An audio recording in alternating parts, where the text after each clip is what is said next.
नमस्कार बच्चों, हमारे चैनल अमरीन पाठशाला में आप सभी का स्वागत है।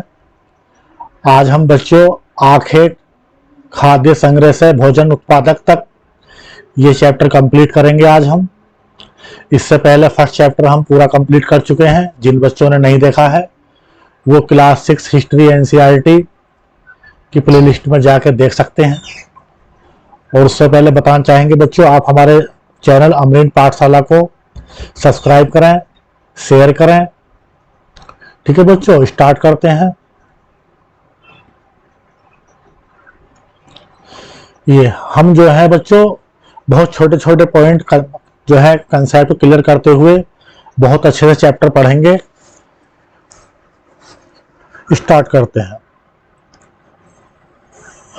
आखेट खाद्य संग्रह से भोजन उत्पादक तक बच्चों बताना चाहेंगे। आखेट यानी कि शिकार करना।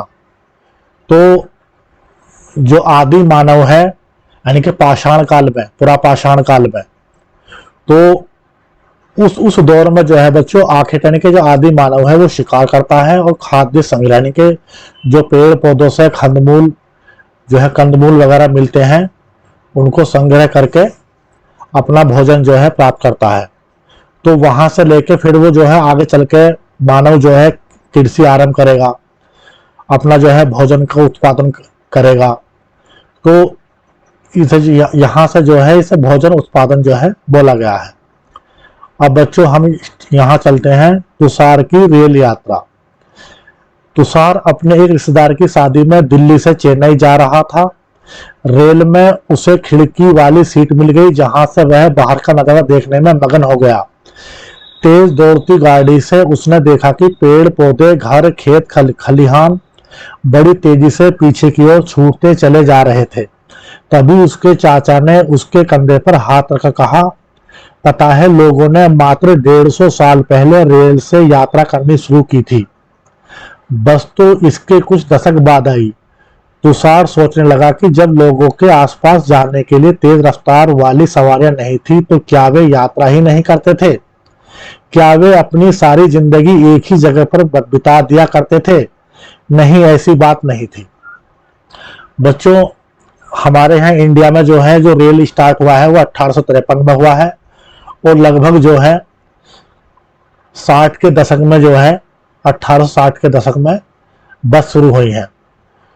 तो ऐसा नहीं है, आदि मानव भी जो है यात्रा करते थे शिकार के लिए और जो है अपने आवास जो है ढूंढने के लिए, पानी की तलाश में विभिन्न जगह की जो है यात्रा करते थे। आगे चलते हैं बच्चों।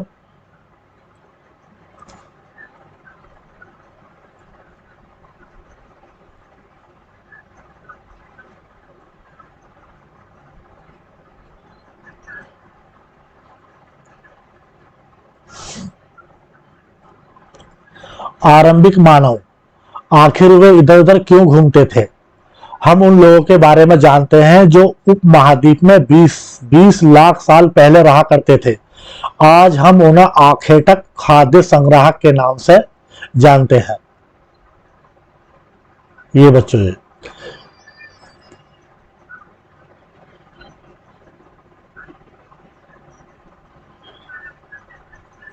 ये बच्चों बताना चाहेंगे जो पूरा पाषाण काल है लगभग जो है 20 लाख वर्ष पहले स्टार्ट हुआ है। तो उसी के संदर्भ में जो है ये डेट आई है 20 लाख साल पहले। ठीक है, तो उस दौर में जो आदि मानव है वो आखेटक है यानी कि शिकार करने वाला है और खाद्य संग्रह यानी कि जो खाद्य वस्तु है उनको जो है संग्रह करता है, इकट्ठा करता है।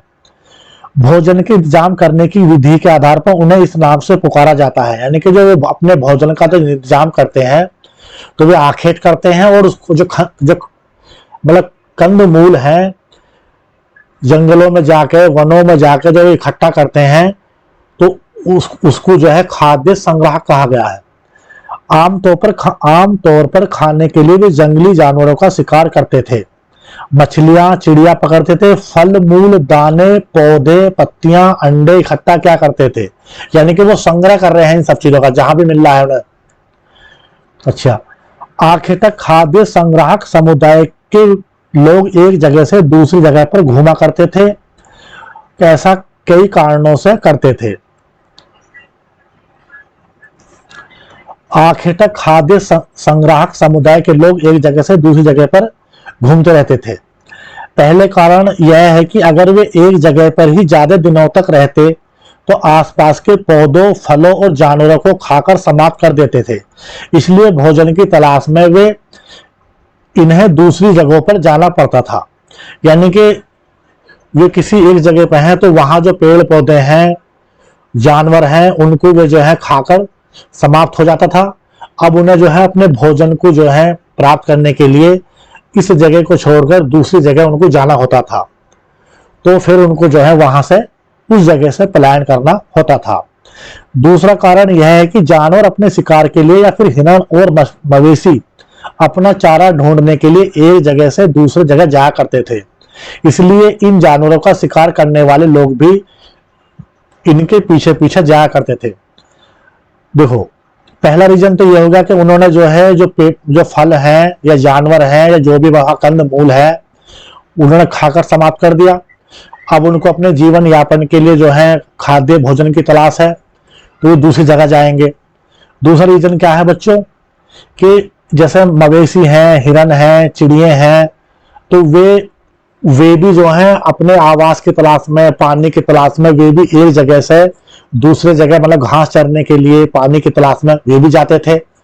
तो फिर जो है जो हमारे आदि मानव हैं वे भी उनकी तलाश में उनके पीछे जो है दूसरी जगह जाया करते थे, जिससे उन जानवरों का शिकार इनको मिल जाए।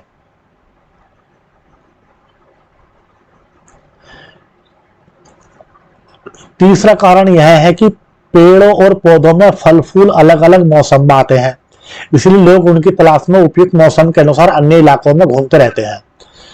तीसरा रीजन बताया गया है, जो पेड़ पौधे हैं या फल फूल हैं वे मौसम के हिसाब से जो है पेड़ पौधों का फल आता है। रबी की फसल अलग होती है, जो है जाड़े की फसल अलग होती हैं, गर्मी की फसल अलग होती हैं, तो ऋतुओं के हिसाब से जो है फसलें अलग होती हैं। तो अब मानो किसी क्षेत्र में जो है जाड़ों में मानो वे है रबी की फसल जाड़ों में होती है, तो वो फसल जब खत्म हो जाएगी तो सर्द मौसम की फसल के लिए वे दूसरे जो है क्षेत्रों में जाएंगे। चौथा कारण यह है कि पानी के बिना किसी भी प्राणी या पेड़ पौधे का जीवित रहना संभव नहीं है।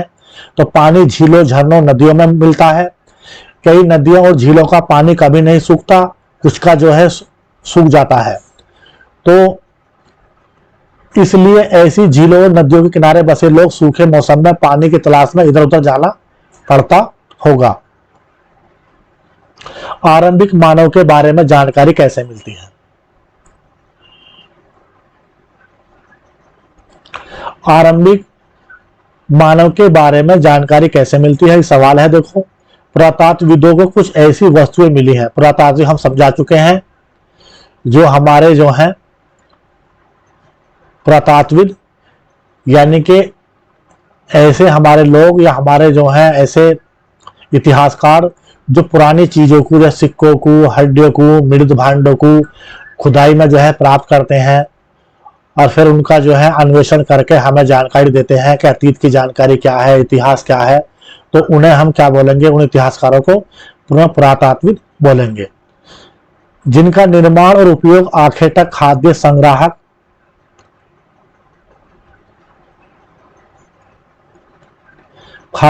क्या करते थे? यह संभव है कि लोगों ने अपने काम के लिए पत्थरों, लकड़ियों, हड्डियों के औजार बनाए। इनमें से पत्थरों के औजार आज भी बचे हुए हैं। ठीक है, जो हमारा आदि मानव है, पुरापाषाण काल है, मध्य पाषाण काल है या नव पाषाण काल है, तो उनमें जो है वो अपने औजार बनाते हैं। औजार बनने हैं तो पत्थरों के बनने हैं, लकड़ियों की बनने हैं और हड्डियों के बनने हैं। लकड़ियों के और पत्थर के तो जो है बहुत कम मिलते हैं, यानी कि वो जो है मिट्टी में दबने की वजह से, नमी की वजह से, दीमक लगने की वजह से वो जो है नष्ट हो चुके हैं। लेकिन जो पत्थर के औजार हैं ऑलमोस्ट ये हमें आज भी मिलते हैं। इनमें से कुछ औजारों का उपयोग फल फूल काटने, हड्डियों और मांस काटने, पेड़ पौधों की छाल, जानवरों की खाल उतारने के लिए हम जो है उपयोग करते हैं बच्चों। ये जो है कुछ के साथ हड्डियां या लकड़ियों के मुट्ठे लगाकर भाले और बाण जैसे हथियार बनाते हैं, यानी कि जो है हस्तकुठार, हैंड एक्स, समझ रहे हो बच्चों, लकड़ी के मुट्ठे लगाकर। अच्छा जी, कुछ औजारों से लकड़ियां काटी जाती थी। लकड़ियों का उपयोग ईंधन के साथ साथ झोपड़ियां और औजार बनाने के लिए किया जाता था। देखो इसमें एक फिगर दिया है बच्चों, देखो ये औजार है, ठीक है। इससे जो है ये पेड़ की जड़ में जो जो कंद होता है, जैसा आलू है, गाजर है, या जो है मूंगफली है, जो जड़ों से जिनको हम कंद मूलों को निकालते हैं, वो पत्थर की हेल्प से जो है निकालते हैं। इस फिगर में जो है देखो ये जो है चमड़ा है, उसको जो है इसमें जो है सुराख करके उसको जो है स्टिच कर रहे हैं, यानी कि उसको सी रहे हैं पत्थर की हेल्प से। देखो ये रहा, इसका ये नोक है, इस नोक को जो है इसमें देके और उसको जो है किसी मतलब धागे से या किसी मतलब जो है दूसरी किसी छाल से या टहनी से उसको जो है बांध देते थे। अच्छा, पत्थर के औजारों का उपयोग बाएं इंसान के खाने योग्य जड़ों को खोदने के लिए किया जाता था और दाएं जानवरों की खाल से बने वस्त्रों को सिलने के लिए, यानी कि स्टिच करने के लिए उपयोग करते थे। ठीक है बच्चों, आगे हम बच्चों आपको बताना चाहेंगे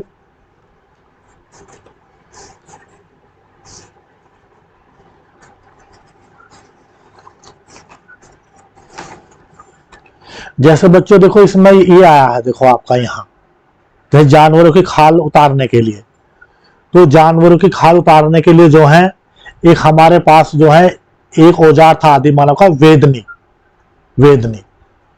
तो इससे जो है, और एक था हमारा खुरचनी। तो खुरचनी का जो उपयोग करते थे तो पेड़ पौधों की या पशुओं की जो है खाल उतारने के लिए। और जो हमारा वेदनी है, तो वेदनी का उपयोग जो है जो हमारे मतलब जो चट्टान है, तो उनको जो है उनको मतलब तराशने के लिए या उनको खोदकर जैसे हम जो है मतलब जो है शैल चित्र बनाते हैं, उसके लिए जो है वेदनी का उपयोग करते थे। ये इसको जो है तक्षण कला यानी के पत्थर से जो है जो पहाड़ होता है उसकी शिला को जो है काटते हैं पत्थर से, पत्थर की हेल्प से। तो इसे जो है तक्षण कला बोलते हैं, यानी कि पत्थर को जो है पत्थर से काट कर नक्काशी करना और जो है तुम्हारा जो है पेंटिंग करना। जो है भीमबेटका की गुफा है, उसमें एक जो है फ्रांस में गुफा है, तो उनमें जो है यूज करते थे। आगे चलते हैं बच्चों, रहने की जगह निर्धारित करना।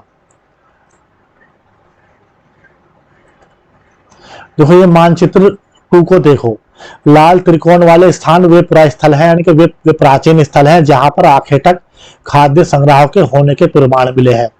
इनके अलावा भी कई स्थानों पर आखेटक खाद्य संग्राहक रहते थे। मानचित्र में कुछ गिने चुने स्थान चिन्हित किए गए हैं। कई पुरास्थल नदियों और झीलों के किनारे पाए गए हैं। देखो मानचित्र का सही से अध्ययन करते हैं बच्चों। देखो बच्चों, ये आप जो है संकेत देख रहे हैं, ये जो है इसमें रेड जो है त्रिभुज बना है, इसमें लिख रहा है पुरा पाषाणी पुरा स्थल, यानी कि जहां जहां पे ये रेड जो है त्रिभुज है वे हमारे पुरा पाषाण काल के प्राचीन स्थल है।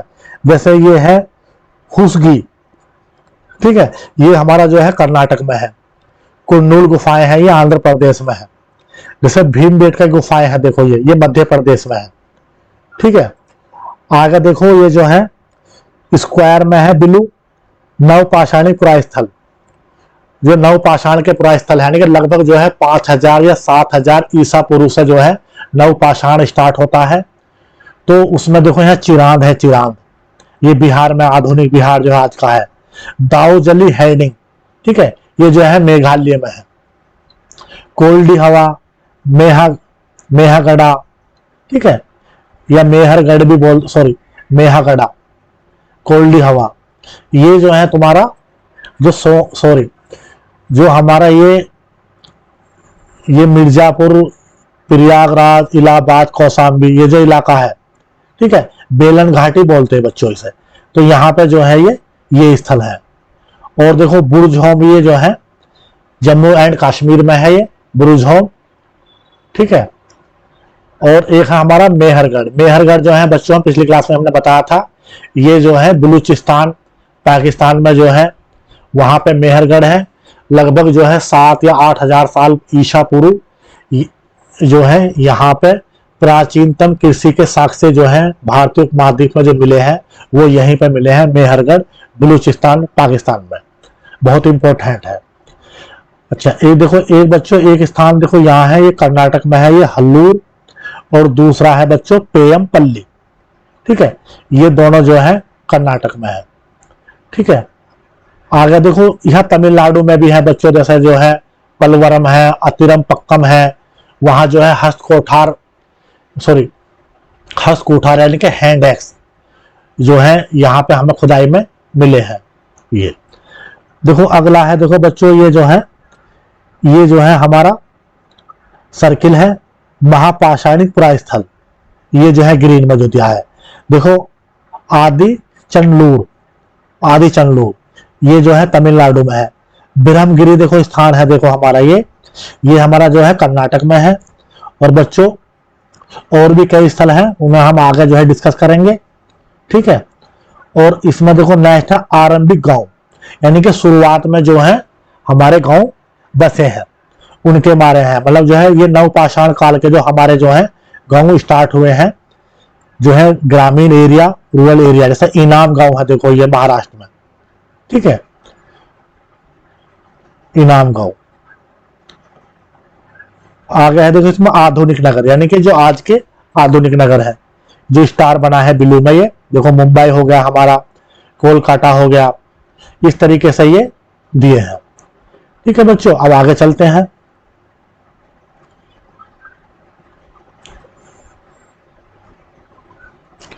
देखो यहाँ इन्होंने भीमबेटका, यानी कि आधुनिक मध्य प्रदेश में हमारी गुफा है भीमबेटका। पिछली क्लास में हमने जो है इसके बारे में अच्छे से पढ़ा है। जिन बच्चों ने वो क्लास नहीं देखी है वो देख सकते हैं। और बच्चों हमारे चैनल को आप जो है अमरीन पाठशाला हमारे चैनल का नाम है, सब्सक्राइब करें इसे और शेयर करें।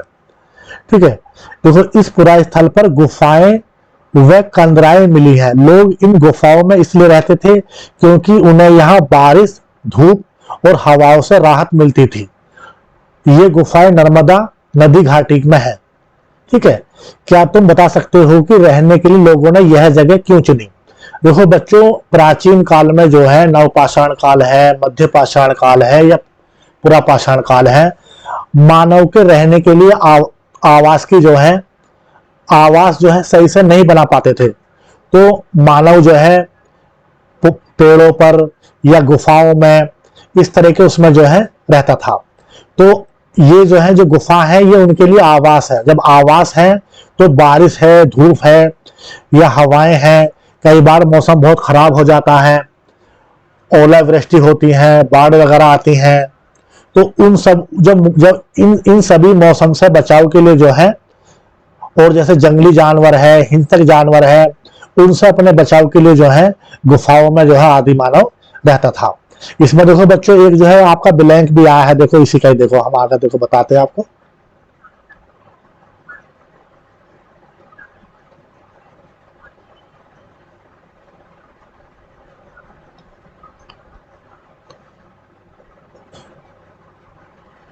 सॉरी आगे हो गया।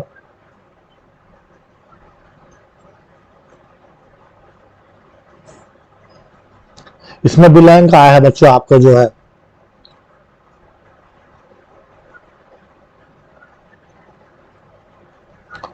ये होगा बच्चों। ठीक है, चैप्टर के लास्ट में जो है हम उससे जो है करा देंगे। देखो यहाँ पे एक वो दिया है, क्योंकि पत्थर के उपकरण बहुत महत्वपूर्ण थे इसलिए लोग ऐसी जगह ढूंढते रहते थे जहां अच्छे पत्थर मिल सके। शैल चित्रकला, इनमें से हमें क्या पता चलता है? एक शैल चित्र देखो बच्चों यहाँ दिया गया है, इन चित्र के बारे में बताओ। जिन गुफाओं में लोग रहते थे उनमें कुछ की दीवारों पर चित्र मिले हैं। इनमें से कुछ सुंदर उदाहरण मध्य प्रदेश, दक्षिण उत्तर प्रदेश की गुफाओं से मिले हैं। इनमें जंगली जानवरों का बड़ी कुशलता से सजीव चित्रण किया गया है। देखो बच्चों, तो यहाँ पे ये हिरण है, हिरण का पीछा जो है एक आदि मानव जो है कर रहे हैं, यानी कि इसका ही शिकार कर रहे हैं। तो इसमें जो है एक आंखें टक का जो है चित्र दिया गया है। अब बच्चों आप देख रहे हो, देखो ये जो है रेखाओं की फॉर्म में जो है, जो ये सेल चित्र है ये रेखाओं की फॉर्म में है। ये प्रॉपर ऐसे नहीं है कि पूरा मतलब जो है 3D या 2D के हिसाब से लिया गया है। सिंपल रेखाओं की फॉर्म में जो है ये शुरू में आदि मानव का जो है पेंटिंग है। देखो इस तरीके से ये हिरन है, ये इसका आंखें तन के शिकार कर रहे हैं आदि मानव पीछे से। अच्छा देखो यहाँ तो ये दिखा है, लेकिन जो जो अधिकतर चित्र है वो गुफाओं में मतलब जो है वो सॉरी वे ग्रुप में जो है शिकार कर रहे हैं। जो अधिकतर जो है बहुसंख्यक जो चित्र है वे जो है ग्रुप में, यानी कि अकेला आदि मानव जो है जानवरों का शिकार नहीं कर रहा है, वो ग्रुप में जो है शिकार कर रहे हैं। आगे चलते हैं। देखो बच्चों ये देख रहे हैं आप, ये जो है भीमबेटका की वो जो है गुफा है। देखो ये अंदर देखो, इस समय देखो यहाँ पर रहते थे। देखो ये इसके अंदर ये जो है अलग अलग इसमें अंदर उनके जो है आवास की तरह यूज करते थे। यहाँ देखो यहाँ अंदर से चले गए इस तरीके से।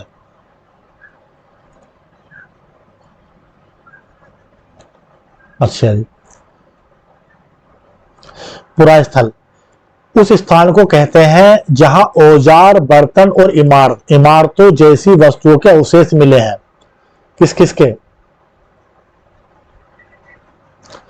औजारों के, बर्तन के और जो है इमारतों के अवशेष मिले। ऐसी वस्तुओं का निर्माण लोगों ने कई काम के लिए किया था, बाद में वे उन्हें वहीं छोड़ गए। जमीन के ऊपर, अंदर, कभी कभी समुद्र और नदी के तल में भी पाए जाते हैं। इन पुरास्थलों के बारे में आपको अगले अध्याय में बताया जाएगा। ठीक है बच्चों, यानी कि प्राचीन स्थल क्या है, जहां पे हमें आज हमारे जो पुरातत्वविद हैं या हमारे इतिहासकार हैं उन्हें जो है औजार मिलते हैं, बर्तन मिलते हैं, इमारतें मिलती हैं, सिक्के मिलते हैं, मृदभांड मिलते हैं, मोहरें मिलती हैं।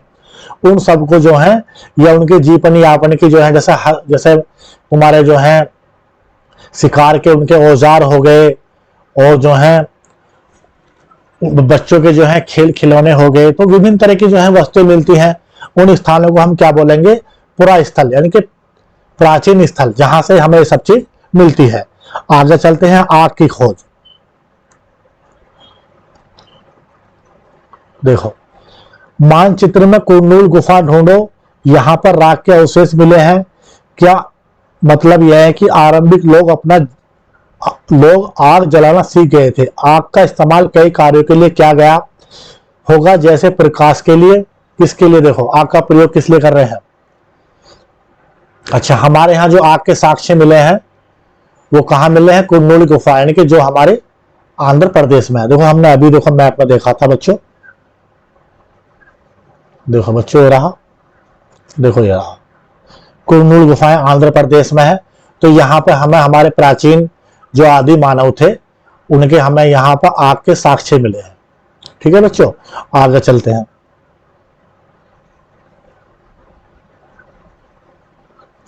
अब देखो आग का यूज किस लिए कर रहे हैं हमारे आदि मानव?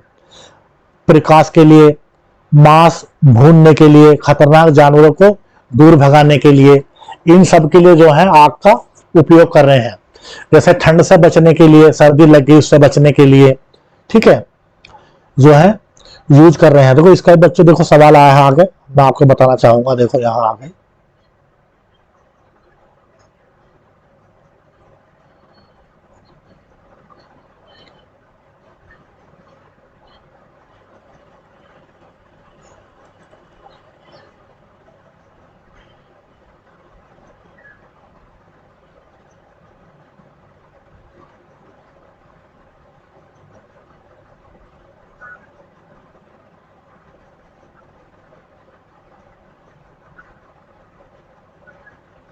देखो बच्चों ये रहा, देखो देखो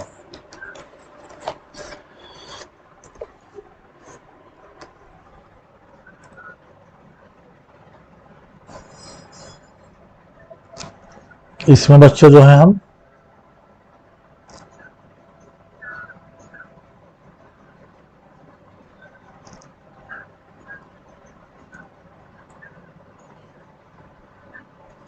देखो ये रहा। आखेटक खाद्य संग्रह गुफाओं में इसलिए रहते थे क्योंकि ये अभी पीछे आया था बच्चों, तो किस लिए रहते थे बताओ बच्चों? जो है वर्षा से, धूप से, खराब मौसम से जो है उनसे बचने के लिए जो है बच्चों गुफा में जो है हमारे आदि मानव रहते थे। बच्चों तुम्हारा सिलेबस जो है रिवाइज हुआ है, वो पिछले उसमें था, वो मुझे थोड़ा कंफ्यूजन हो गया। वो सवाल जो है जो पिछले आपका जो है एनसीईआरटी थी, इस बार आपका जो है रिवाइज हुआ है, उसमें था वो।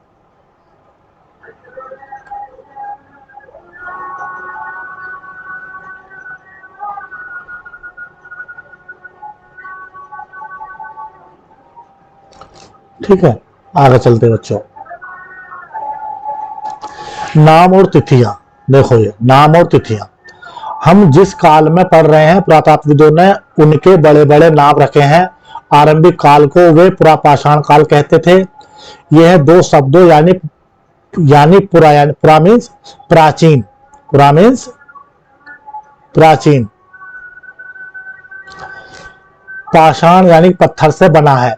यह नाम पुरास्थलों से प्राप्त पत्थर के औजारों के महत्व को बताता है। पुरापाषाण काल 20 लाख साल पहले, ठीक है, से 12,000 साल पहले के दौरान माना जाता है। बच्चों देखो यहां देखो, पुरापाषाण काल का टाइम पीरियड क्या दिया है, 20 साल से 12,000 साल पहले, यानी कि ईसा पूर्व तक।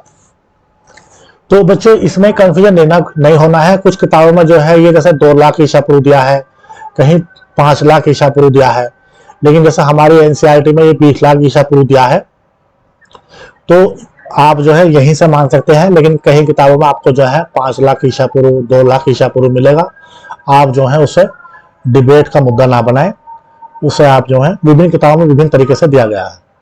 अच्छा जी, इस काल को भी 3 भागों में विभाजित किया गया है, आरंभिक, मध्य और जो है पुरापाषाण युग, उत्तर पुरापाषाण युग।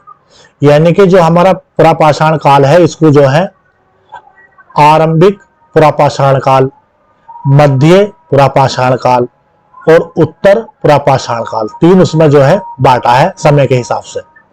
मानव इतिहास की लगभग 99% कहानी इसी काल के दौरान घटित हुई। जिस काल में हमें पर्यावरणीय बदलाव मिलते हैं उसे मेसोलिथ यानी कि मध्य पाषाण काल, यानी कि मेसोलिथ, यानी कि यहाँ जो हमें जो आदि मानव के जो हमारे औजार हैं, तो वे जो हैं वो छोटे हैं, बहुत आकार में बहुत छोटे हैं, सूक्ष्म पाषाण औजार हैं उनके, तो इसलिए जो है इसे मेसोलिथ यानी कि बोला गया है। इसका समय लगभग 12,000 साल पहले से लेकर और लगभग जो है 10,000 साल पहले तक माना जाता है। इस काल के पाषाण औजार आमतौर पर बहुत छोटे हैं। किस तरह के हैं? बहुत छोटे। और जो ये पूरा पाषाण काल में जो आदि मानव के जो औजार हैं वो आकार में जो है बहुत बड़े हैं। वो जो है सल्क के, क्रोड के, उसके जो है बने हुए हैं, लेकिन आकार में बहुत बड़े हैं। ये आकार में जो है बहुत छोटे हैं। माइक्रोलिथ यानी कि लघु पाषाण, प्राय इन औजारों में हड्डियों या लकड़ियों के मुट्ठे लगाकर हंसियां और आरी जैसे औजार मिलते थे, यानी कि हस्त कुठार, हैंड एक्स इंग्लिश में बोलते हैं, हैंड एक्स, हस्त कुठार यानी कि कुल्हाड़ी बोलते हैं आम भाषा में। साथ साथ पुरापाषाण युग वाले औजार भी इस दौरान बनाए जाते रहे हैं। अगले युग की शुरुआत 10,000 साल पहले से होती है। इसे हम नवपाषाण युग बोलेंगे। लगभग जो है ये 10,000 ईसा पूर्व से लेके लगभग जो है 3500 या 4,000 ईसा पूर्व तक मानते हैं इसे हम। ये नवपाषाण काल का हमारा टाइम पीरियड है। इसमें जो बच्चों औजार मिलेंगे वो मिलेंगे आपका पोलिशदार औजार, पोलिश हुई हुई। यहाँ जो पुरापाषाण काल में जो औजार हैं ये मिलेंगे आकार में बहुत बड़े। यहाँ जो है ये मिलेंगे लघु। मध्य पाषाण काल में बहुत छोटे औजार मिलेंगे, छोटे छोटे। और नवपाषाण काल में जो औजार है हमारे ये छोटे भी हैं और इन पर जो है पॉलिश है, पॉलिश भी मिलेगी इन पर। हमने कुछ स्थानों के नाम दिए गए हैं, अगले अध्याय में तुम ऐसे अनेक नाम मिलेंगे। अक्सर हम पुराने स्थानों के लिए उन नामों का प्रयोग करते हैं जो आज प्रचलित हैं, क्योंकि हमें ज्ञात नहीं है कि उस काल में इनके क्या नाम रहे होंगे। बच्चों हम आज के हिसाब से जो हमारे प्राचीन स्थल हैं उनके नाम हम जो है रख लिए हैं, लेकिन उस टाइम के आदि मानव के उनके जो प्राचीन नाम क्या थे उसकी जानकारी हमें नहीं है। बदलती जलवायु, देखो ये देखो बच्चों, लगभग 12,000 साल पहले दुनिया की जलवायु में बड़े बदलाव आए और गर्मी बढ़ने लगी। गर्मी जो है बच्चों बढ़ने लगी।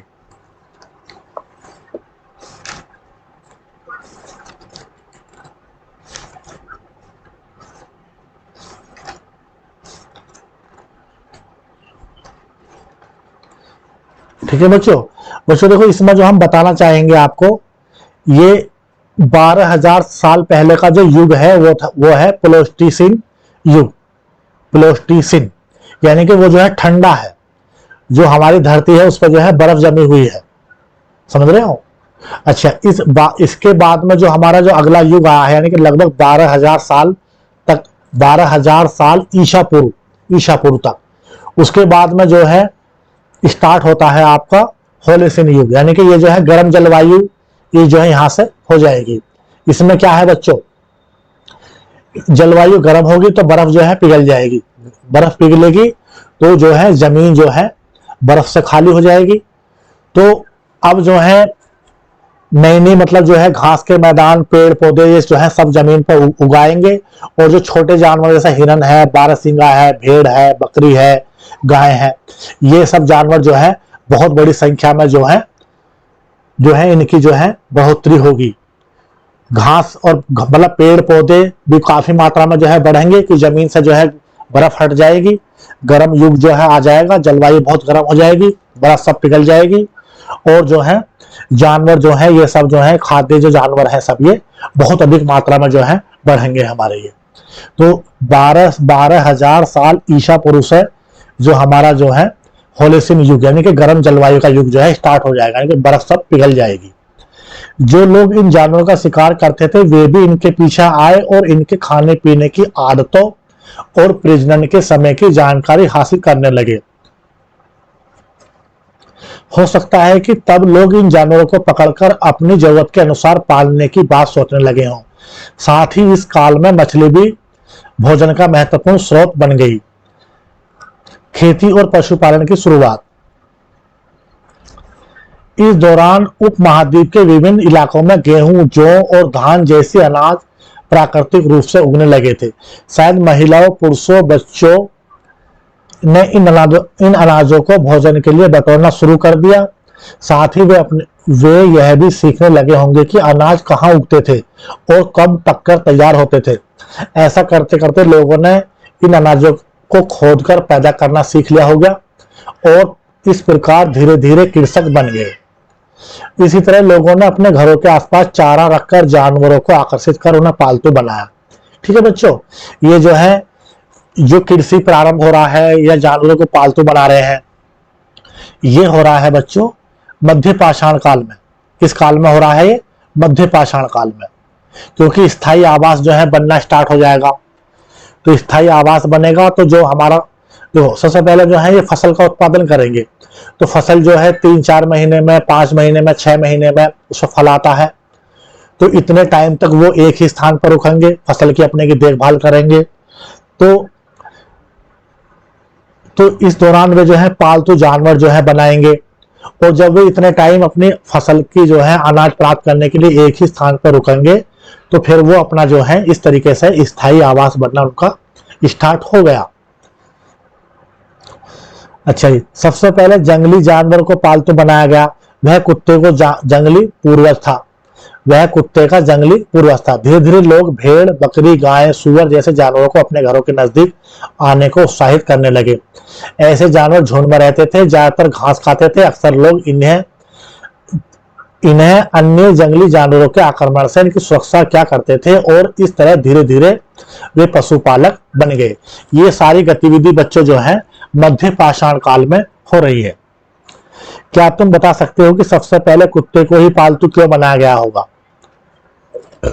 ठीक है बच्चों, एक सवाल दिया गया है, क्योंकि कुत्ता जो है बच्चों थोड़ा वफादार होता है।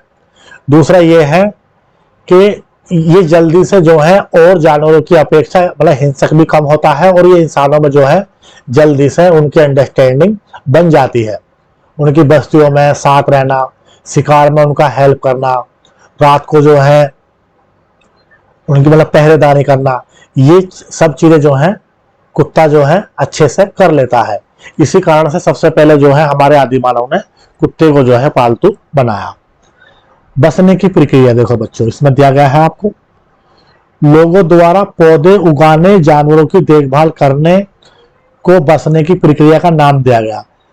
अपनाए गए ये पौधे जानवर अक्सर जंगली पौधों जानवर से भिन्न होते थे। यह वजह है कि बसने की प्रक्रिया की दिशा में अपनाए गए पौधों या जानवरों को लोग चयन करते हैं।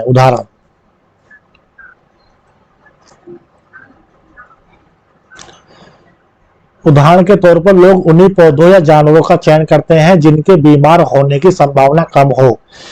यह नहीं, लोग उन्हीं पौधों को चुनते हैं जिनसे बड़े दाने वाले अनाज पैदा होते हैं, साथ ही जिनका मजबूत डंठल अनाज के पके दानों के भार को संभाल सके। ऐसे पौधों के बीजों को संभाल कर रखा जाता है ताकि फिर उगने के लिए उनके गुण सुरक्षित रह सकें। उन्हीं जानवरों को आगे प्रजनन के लिए चुना जाता है जो आमतौर पर अहिंसक होते हैं। इसलिए हम देखते हैं कि पाले गए जानवर तथा कृषि के लिए अपनाए गए पौधे जंगली जानवरों तथा पौधों से धीरे धीरे भिन्न होते गए। मिसाल के तौर पर जंगली जानवरों की तुलना में पालतू जानवरों के दांत और सींग छोटे होते हैं। बिल्कुल सही बात है। इन दांतों को देखो, इनमें से कौन सा जंगली सुअर का है और कौन सा पालतू सुअर का है। देखो, जिसके लंबे हैं ये जंगली सुअर का है, जिसके छोटे दांत हैं ये जो है पालतू सुअर का है। ठीक है। बसने की प्रक्रिया पूरी दुनिया में धीरे धीरे चलती रही। करीब 12,000 साल पहले शुरू हुई। वास्तव में आज हम जो भोजन करते हैं वो इसी बसने की प्रक्रिया की वजह से है। कृषि के लिए अपनाई गई सबसे प्राचीन फसलों में गेहूं तथा जौ आते हैं। उसी तरह सबसे पहले पालतू बनाए गए जानवरों में कुत्ते के बाद भेड़ बकरी आते हैं। बच्चों, सवाल आ सकता है, सबसे पहले जो है किसे पालतू जानवर बनाया? तो सबसे पहले बनाया है कुत्ते को, उसके बाद में भेड़ बकरी को, और फसल में जो है सबसे पहले जो है गेहूं की और जौ की फसल को सबसे पहले उत्पादन में आदि मानव हमारे लाए हैं।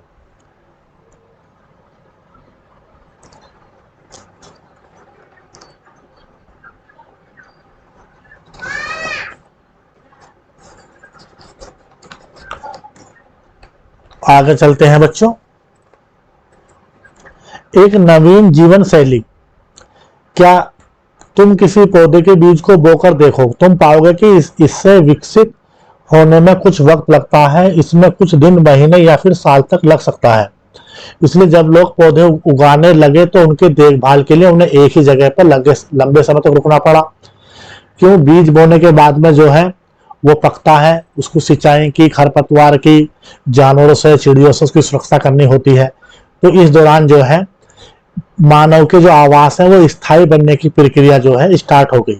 आगे चलते हैं। इलाकों में लोगों ने मिट्टी के बड़े बड़े बर्तन बनाए, टोकरियां बुनी, फिर जमीन में गड्ढा खोदा। क्या तुम्हें लगता है कि शिकारी या भोजन संग्रह करने वाले बर्तन बनाने और उनका प्रयोग करते होंगे? अपने जवाब का कारण बताओ। यस, करते होंगे, क्योंकि जो हम शिकार करके जो हम मांस इकट्ठा करेंगे या भोजन संग्रह करेंगे तो उसको जो है हम रखने के लिए जो है मिट्टी के बर्तन का, टोकरियों का, या जमीन में जो गड्ढे हैं वो गड्ढे खोद कर उन्हें सही से जो है लीप के, या उन्हें जो है मतलब जो है मिट्टी सही मतलब जो है पेंट करके उन सब में उनको जो है रखते थे। जानवर चलते फिरते खाद्य भंडार। बिल्कुल सही बात है बच्चों, कि जानवर जो है हमारे जो आदि मानव है वो शिकार करते थे। अब जानवर चलते फिरते हैं, एक जगह से दूसरी जगह मतलब जो अपना जो है पलायन करते हैं, तो ये खाद्य भंडार है। ठीक है। जानवर जो है बच्चे दे देते हैं, उनकी संख्या बढ़ती है। अगर जानवरों की देखभाल की जाए तो संख्या बढ़ती रहेगी।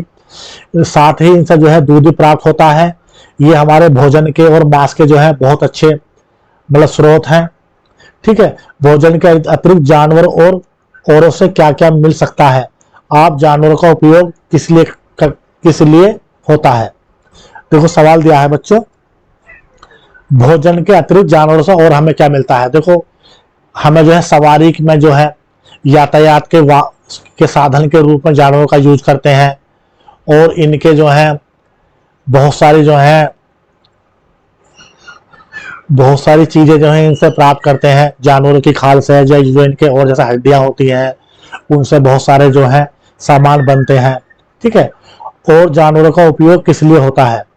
आज जानवरों का उपयोग जो है देखो, तो पालतू तो बनाते ही हैं, मांस के लिए जो है, ऊन प्राप्त करने के लिए, खाल प्राप्त करने के लिए, दूध प्राप्त करने के लिए, तो विभिन्न तरह के उत्पाद जो है हम जानवरों से बच्चों प्राप्त करते हैं।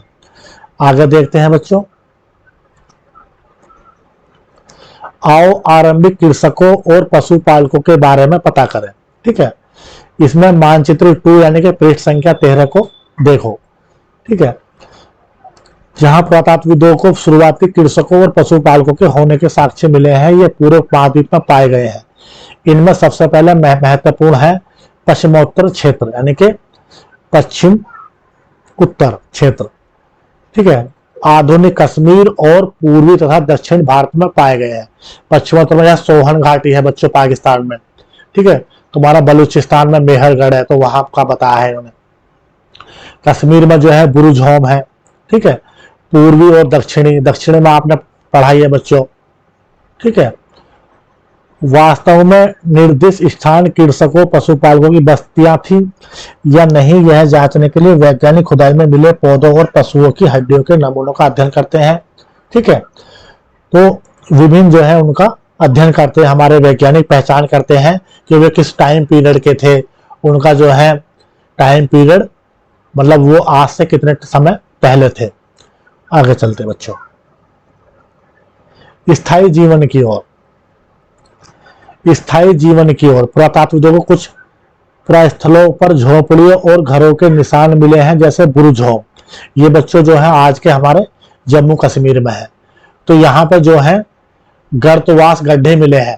ठीक है, यानी कि रहने के लिए जो है गड्ढे खोद के रहते थे। और जो है अंत्येष्टि स्थल मिले हैं हमारे, यानी कि कब्रें मिली हैं हमारे जो है। तो उनमें क्या था, जैसे मानो 4-4, 5-5 जो है बॉडी एक साथ जो है दफनाई गई हैं। ठीक है बच्चों, आगे चलते हैं। गड्ढे के नीचे घर बनाते थे, जिन्हें हम गर्तवास कहते थे। इनमें उतरने के लिए सीढ़ियां होती थी। इससे उन्हें ठंड के मौसम में सुरक्षा मिलती थी। पुरातत्वविदों को झोपड़ियों के अंदर और बाहर दोनों स्थानों पर आग जलाने की जगह मिली है। ऐसा लगता है कि लोग मौसम के अनुसार घर के अंदर और बाहर खाना पकाते होंगे। एक गर्तवास का चित्र बनाओ, यानी कि गर्तवास, गर्त माने होता है गड्ढा, यानी कि गड्ढे वाला आवास। बहुत सारी जगहों से पत्थर के औजार भी मिले हैं। इनमें से कई ऐसी जगह हैं जो पुरापाषाण कालीन उपकरणों से भिन्न है, इसलिए नवपाषाण युग का माना गया है। ठीक है, इनमें वे औजार भी हैं जिनकी धार को और अधिक पैना करने के लिए उन पर पॉलिश चढ़ाई जाती थी। बच्चों, जो नवपाषाण के औजार हैं वे जो है पॉलिशदार हैं। ठीक है, ओखली और मूसल का प्रयोग अनाज और वनस्पतियों से प्राप्त अन्य चीजों को पीसने के लिए करते थे।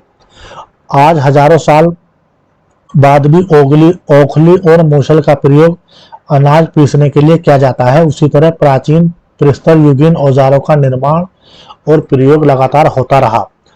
कुछ औजार हड्डियों से भी बनाए जाते थे, कुछ लकड़ियों से, कुछ पत्थरों से। ठीक है बच्चों, देखो नवपाषाण युग के कुछ उपकरण जो है यहाँ पे दिए गए हैं। देखो इस तरह के जो है, समझ रहे बच्चों, ये पत्थर के औजार है यहाँ पे हमें दिए गए हैं।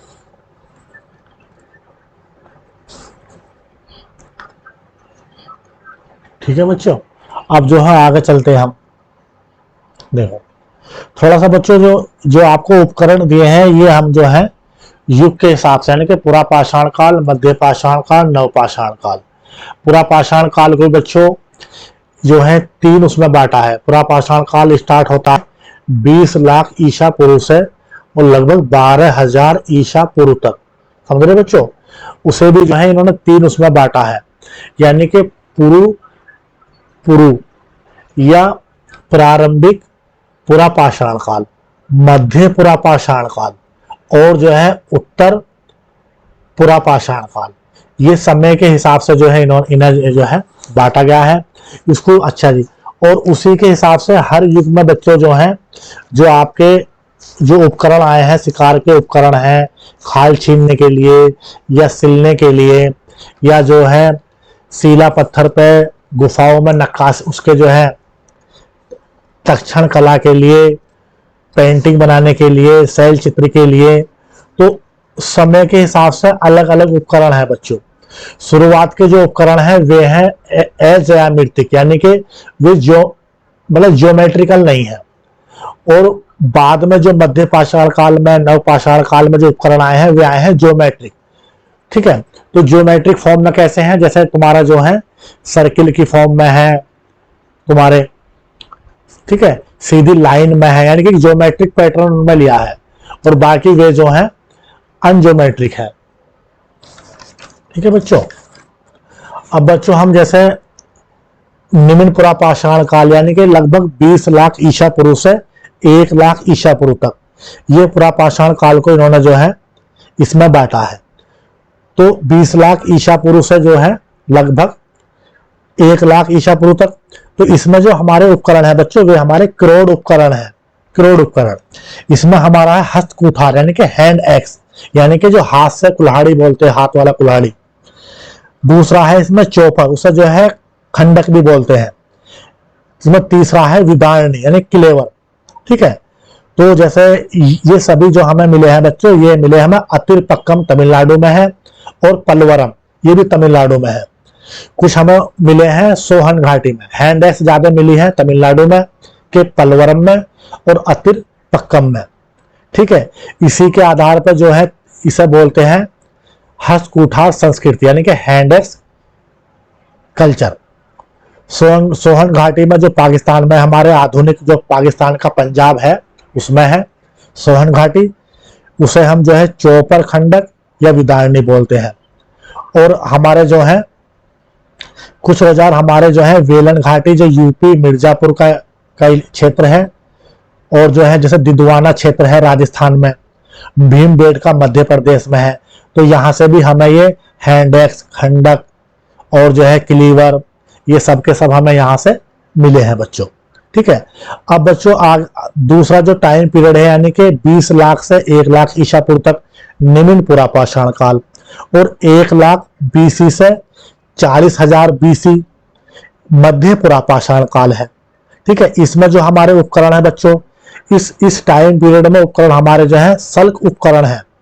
ठीक है, और क्रोड उपकरण का भी प्रयोग हो रहा है, लेकिन सल्क उपकरण जो है इनका भी उपयोग बहुत तेजी से हो रहा है। इसमें बच्चों हमारे जैसे वेदनी है, छेदनी है, खुरचनी है, ये सभी के सभी बच्चों हमें जैसे महाराष्ट्र का में एक क्षेत्र है नेवासा, वहां मिले हैं, और नर्मदा नदी के किनारे, तुंगभद्रा नदी के किनारे दक्षिण में हमें ये मिले हैं। जो बच्चों वेदनी है, छेदनी है, खुरचनी है, इसके बारे में थोड़ा हम बता दें आपको बच्चों। इस काल में जो है जो ये वेदनी है यानी कि इसे बोलते हैं इंग्लिश में बरिन, BURINE बरिन। ठीक है, तो वेदनी का उपयोग जो है पहाड़ की चट्टानों को खोदकर तक्षण कला में यूज हमारे आदि मानव करते थे। और जो हमारी खुरचनी है पेड़ पौधों की या पशुओं की जो है खाल उतारने के लिए इसका उपयोग करते थे। अब बच्चों इसमें अगला है उच्च पुरापाषाण काल, जो 40,000 बीसी से 10,000 बीसी तक है। समझ रहे हो, यहाँ जो उपकरण है ये सलक उपकरणों की प्रधानता है। इसमें जो है फलक या चकमक उद्योग की स्थापना इसमें हो गई है। इसमें जो है सलक है, फलक है, तक्षणी है, खुरचनी है, इस तरह के उपकरण हमारे इसमें जो है इस टाइम पीरियड में प्राप्त होते हैं। आंध्र प्रदेश में, कर्नाटक में, महाराष्ट्र में, केंद्रीय मध्य प्रदेश, दक्षिण उत्तर प्रदेश, बिहार के पठार, भीमबेटका, गुजरात के टिब्बे और बिहार के पठार, यहाँ सब में हमें ये मिलेंगे। अब बच्चों ये हमने पुरापाषाण काल को 3 उसमें बांट के हमने उपकरण बता दिए। निम्न पुरापाषाण काल को जो 3 उसमें बांटा है, निम्न पुरापाषाण काल यानी कि 20 लाख से 1 लाख बीसी तक। ठीक है, मध्य पुरापाषाण काल 1 लाख से 40,000 बीसी तक, उच्च पुरापाषाण काल 40,000 बीसी से 10 या 12,000 बीसी तक। अब जो है दूसरा है मध्य पाषाण काल। मध्य पाषाण काल में हमारे जो हमारे औजार हैं बच्चों वे हमारे हैं माइक्रोलिथ यानी कि बहुत छोटे औजार हैं, सूक्ष्म उपकरण हैं। ये सवाल आता है बच्चों। ठीक है, मध्य पाषाण काल स्टार्ट हुआ है लगभग 12,000 बीसी से 7,000 या 5,000 बीसी तक ये चला है। इसमें लकड़ी के, पत्थर के, हड्डी के उपकरण हमें मिलते हैं। जैसे वीरभानपुर है वेस्ट बंगाल में, बागोर है राजस्थान में, तिन्नेवेली तमिलनाडु में है, आदमगढ़ मध्य प्रदेश में है, कृष्णा नदी के दक्षिण में ये सब जो है हमारे हैं। अच्छा, नवपाषाण काल लगभग जो है 7000 से 3500 तक, 3500 BC तक। इसमें जो पत्थर के उपकरण हैं वे सबके सब बच्चों ये क्या है, ये सबके सब जो है पोलिसदार हैं और छोटे उपकरण है, यहाँ भी छोटे उपकरण है। ठीक है बच्चों, जैसे इसमें मध्य पाषाण काल में जो तीर कमान है, एक गुलेल होते हैं वो गुलेल, ठीक है, इस तरह के उपकरण ये भी सब स्टार्ट हो जाएंगे। मछली पकड़ने वाला कांटा होता है, बंची होती है, भाले होते हैं, भाले खैर पहले से ही है लेकिन छोटे वाले भाले, ये सब स्टार्ट जो है यहाँ पे हो जाएंगे। आगे चलते हैं बच्चों, इसका जो हमने बच्चों आपको समझा है, इसके आप जो है नोट्स आप जो है क्लास को हमारी को स्लो करके आप इसके नोट्स प्रॉपर बना सकते हैं। देखो इसमें देखो यहाँ एक जो है मृद भांड दिया है, देखो ये घड़ा दिया है एक ये, ठीक है। नवपाषाण युग के प्रस्थलों में कई प्रकार के मिट्टी के बर्तन मिले हैं। कभी कभी इन पर अलंकरण यानी कि इनको जो है अलंकार किया गया है, इन पर सजाया गया है। बर्तनों का उपयोग चीजों को रखने के लिए धीरे धीरे लोग बर्तनों का प्रयोग खाना बनाने के लिए भी करने लगे। चावल, गेहूं, दलहन इन सबका जो है आहार में महत्वपूर्ण यूज था, तो उसको इकट्ठा करके इन बर्तनों में रखते थे। कपास, ठीक है, कपास एक आवश्यक पौधा है, इसका जो है यूज उस टाइम जो है हो गया था कपड़े जो है धागे बुनने के लिए। क्या आप ये परिवर्तन हर जगह एक साथ ही आगे होंगे? नहीं बच्चों, ऐसा नहीं है। समय के हिसाब से जो है अलग अलग टाइम पीरियड है, यानी कि जैसे हमारा दक्षिण भारत है तो वहां पे नवपाषाण काल जो है बहुत बाद में स्टार्ट में हो रहा है। वहां पे जो शहर है, आधुनिक शहर है, वो बहुत बाद में मतलब स्टार्ट होंगे, ठीक है। वहां जो है महापाषाण युग चलेगा, पत्थरों की जो है कब्रें बनाते हैं, महापाषाण युग उसके हिसाब से बोलते हैं। राख के जो है वहां पर ढेर मिलेंगे। तो क्षेत्र के हिसाब से युग जो है अलग अलग हिसाब से है, कहीं नवपाषाण काल बहुत पहले स्टार्ट हो गया है, कहीं बाद में हुआ है, तो इस तरीके से है। इसमें आप जो है कंफ्यूजन ना हो बच्चों। आगे चलते हैं, सूक्ष्म निरीक्षण, ठीक है। मेहरगढ़ में जीवन और मृत्यु, देखो इसके बारे में देखो, यहाँ मेहरगढ़ के घर का चित्र यहाँ पे दिया गया है। मेहरगढ़ बच्चों कहाँ है बताओ, बताओ कहाँ है बच्चों मेहरगढ़? हमने देखो पिछले मैप में देखो आपको बताया है, देखो बच्चों बहुत इंपॉर्टेंट है ये बच्चों मेहरगढ़। देखो हम दोबारा आपको दिखाते हैं इसमें मैप में आपके जो एनसीईआरटी का मैप है, देखो ये रहा मेहरगढ़। पाकिस्तान का जो बलूचिस्तान का इलाका है बच्चों, जो फर्स्ट चैप्टर में भी हमने पढ़ा है, जहां पे गेहूं के और चावल के जो है सबसे प्राचीनतम साक्ष्य लगभग जो है 7000 या 8000 BC यानी कि ईसा पूर्व हमें प्राप्त हुए हैं। अब अपने वहीं पर चलते हैं बच्चों।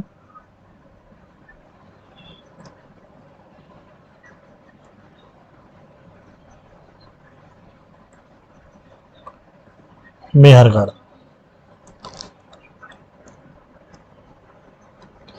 ठीक है बच्चों, यह ईरान जाने वाले सबसे महत्वपूर्ण रास्ते बोलन दर्रे के समीप एक हरा भरा समतल स्थान है, ठीक है बच्चों। बलूचिस्तान पाकिस्तान का इलाका है ये, ठीक है। मेहरगढ़ संभवतः वह स्थान है जहां के स्त्री पुरुष ने इस इलाके में सबसे पहले जौ गेहूं उगाना, भेड़ बकरी पालना स्टार्ट किया था। बहुत इंपॉर्टेंट लाइन है बच्चों ये। यहाँ विभिन्न प्रकार के जानवरों की हड्डियां मिली हैं, इनमें हिरण, सुअर जैसे जंगली जानवर तथा भेड़ और बकरियों की हड्डियां भी हैं। मेहरगढ़ में इसके अलावा चौकोर आयताकार घरों के अवशेष, देखो यानी कि चौकोर यानी कि स्क्वायर की फॉर्म में, और जो है आयताकार यानी कि लंबाई जो है ज्यादा होगी और उसकी चौड़ाई कम होगी। एक देखो यहाँ भी दिया भी है। प्रत्येक घर में 4 और उससे ज्यादा कमरे हैं, जिनमें कुछ संभवतः भंडार के काम आते होंगे, यानी कि अनाज भंडार के लिए, खाद्य वस्तुओं के भंडार के लिए। सॉरी बच्चों, ठीक है बच्चों, आज हम यहीं तक लेंगे। इस साय का हम जो है अगली क्लास में पढ़ाएंगे। धन्यवाद।